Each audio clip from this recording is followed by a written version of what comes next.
Something odd is happening in crypto today. Yes, a massive new marketing blitz for Bitcoin just happened.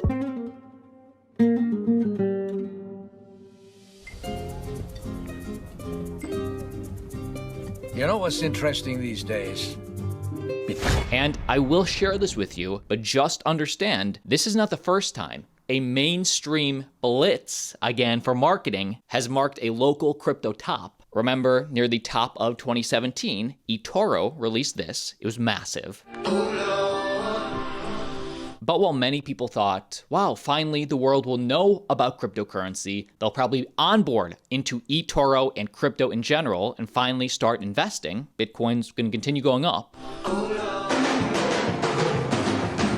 Well, actually, this commercial got released in response to the hype, not preceding the hype, but as a response to the hype, and crypto only went down in a natural market cycle for the next 2 years. Then literally in October of 2018, eToro released another one. Christian, buddy, come sit over here. Now, the advertising offers have been flooding in. Again, this was right about here. Picture this, and you're carrying gorgeous rosewood designer door on your back. And you look into the camera, and then you say, oh. No, yeah, you're right. Game of Thrones at the time was insanely hot. Game of Thrones Hodor returns a new HODL campaign. No more carrying, no more saying that word ever again. I'm a serious actor. I have depth. Why can't you get me something with like an office with a tie, for example? Action! Bitcoin is crashing. We have to sell Bitcoin is a bubble! Hodl. Hodl. And at the time, you may have thought, all right, all the bears who have needed to sell have sold. They have exited the market. The commercial just aired. This virality is going to lead to huge awareness, huge buyers in the market. Bitcoin then collapsed 50%. Of course, when Coinbase IPO'd back in April of 2021, that marked the local top as well.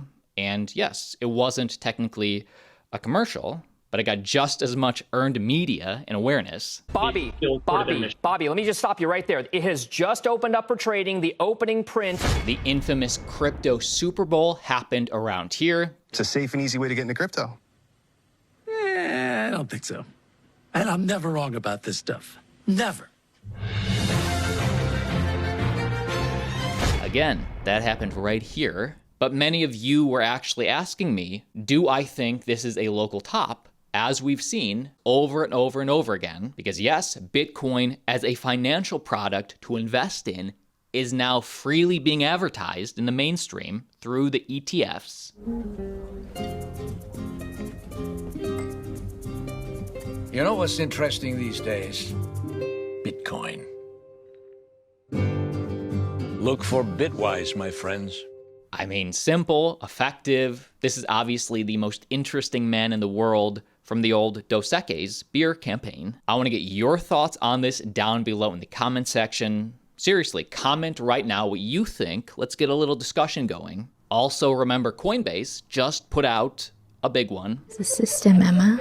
We're born into it. Permissionless. Just because you're born into a system Doesn't mean you have to live with it. Because of all this, am I expecting a pullback? Well, number one, just realized that all these prior commercials were for crypto exchanges that were already live. These Bitcoin ETF commercials are for a product that's not yet live. People can't already invest in them. So while for me, I don't necessarily see a cause and effect. If we were to dip, this would be the dip that I would be expecting. We can see starting from a run-up at the very beginning of 2023, Bitcoin, I mean, dips are common. We see them in bull markets and bear markets. A 21% dip. Top to bottom, a 20% dip. Top to around the bottom, 20% dip. And then what's freaking everybody out is, whoops, now we have this major run-up from the top. We have dipped thus far 10%, to me, it would be very normal to dip at least 20%. That would put us around a $35,000 Bitcoin. I'm hoping for that. I'm wishing for that. Has always been a great time to accumulate. But what could make us dip greater?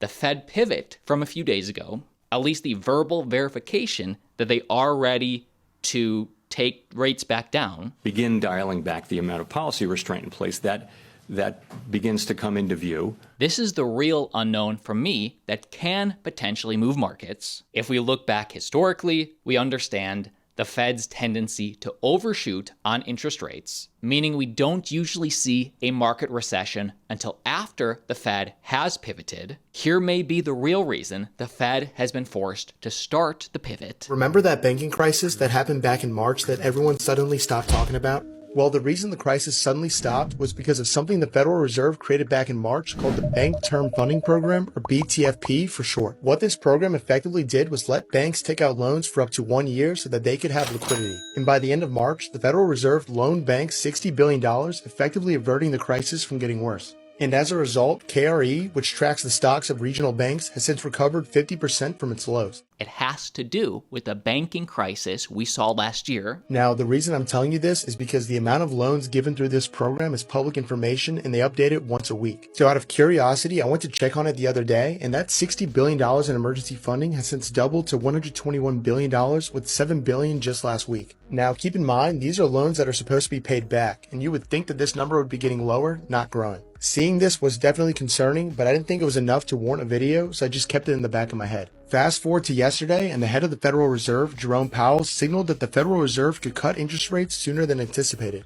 So much so that as of today, investors are betting that there's a 68% chance of the first rate cut coming up in March, up from just an 11% chance a week ago. When to sell your cryptocurrency in 2024, complete profit-taking guide. This is linked down below. So where am I going with all this? The reason the banking crisis and the BTFP program started in the first place is because of high interest rates resulting in banks taking losses on their bonds. In order to stabilize this, the Fed gave these emergency loans to banks in March of 2023, which have to start being paid back within 1 year or March 2024, the same exact month that investors are predicting the first interest rate cuts to occur. And keep in mind, without an interest rate cut happening in March of 2024, the chances of these loans getting paid back are slim to none. Putting this all together, it begs the question, is the reason the Federal Reserve is now signaling that they'll cut interest rates substantially sooner than any investor predicted because they know they need to bail out these banks? And if the Federal Reserve does indeed cut interest rates in March, and it was too early, could history repeat itself with a second dreaded wave of inflation like we saw in the 1970s? We'll have to wait and see. Be sure to click subscribe. He puts out great content. But is this the reason